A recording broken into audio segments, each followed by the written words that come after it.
Hey guys! So the quote I found in Klingenberg's writing that I like for video number 5. I actually have 2 this time. So my first one is, you are protecting the memory of the excitement of really concentrating, of paying close attention to your thoughts and perhaps your sentences. The excitement of feeling the galvanic link between language and thought.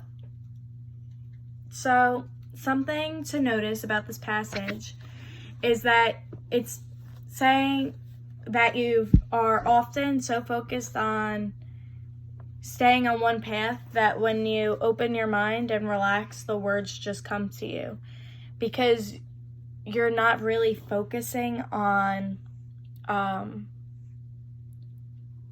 really concentrating.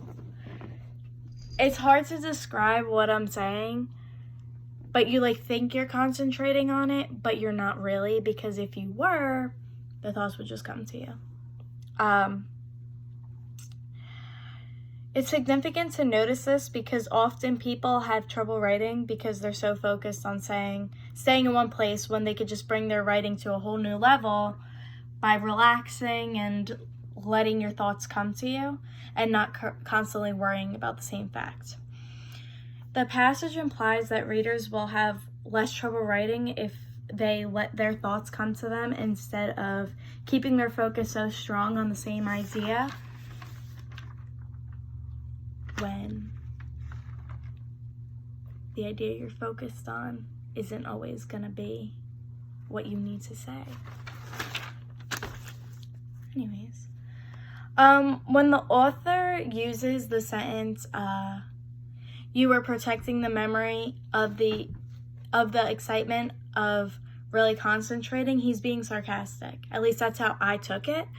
I said he's implying that you were never really concentrating on what you were trying to write because you were, it would have came to you. It's really hard to describe what I mean by that. Often you're really just focused on the same idea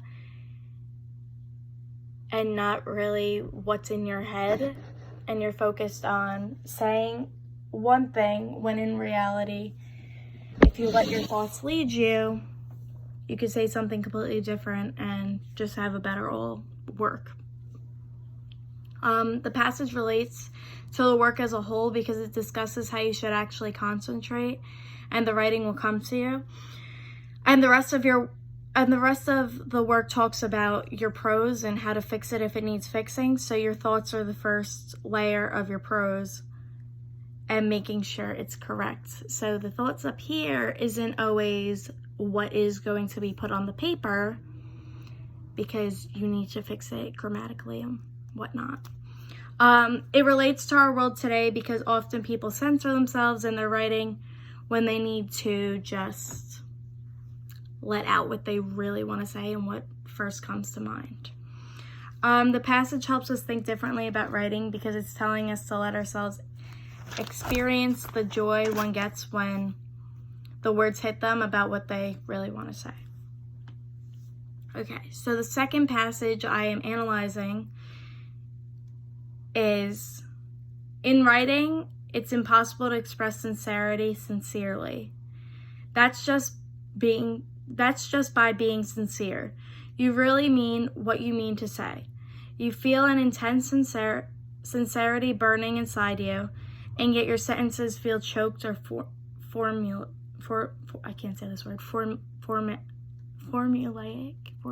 something like that. So I said something I noticed is that often writers have trouble expressing their emotions to readers because they feel like it's either too informal or too personal. It's important to notice this because often in your writing you have to appeal to your readers' emotions, yet a lot of people have problems doing this. The passage implies that most writers can't be sincere in their writing without sounding formulaic. If I'm saying that word right, I'm sorry.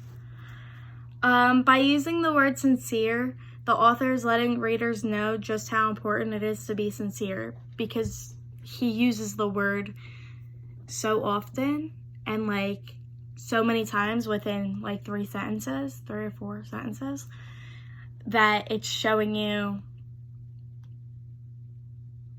that sincerity is also obviously a problem when people are writing. And it also shows you how important it is that people can't do this, because obviously you need to appeal to your readers when you're writing to engage them into your reading or like catch their eye or something. This has a lot to do with prose, because you have to learn how to structure your sentences and what grammar to use to be sincere in your writing. So, this passage relates to style, 10 lessons in clarity and grace, because they both discuss prose and how it helps you fix and improve your writing. This relates to the world today because people often have trouble being sincere in person and not just in writing. That's a really big problem today because no one knows how to express their emotions, really. It helps us think differently about writing because more people need to learn how to be sincere when they write, and it also allows us to appreciate the writers who can actually be sincere and form a connection to their readers' emotions. So, that was video number 5. I also think I didn't say basically, because I have been noticing it when I say it now.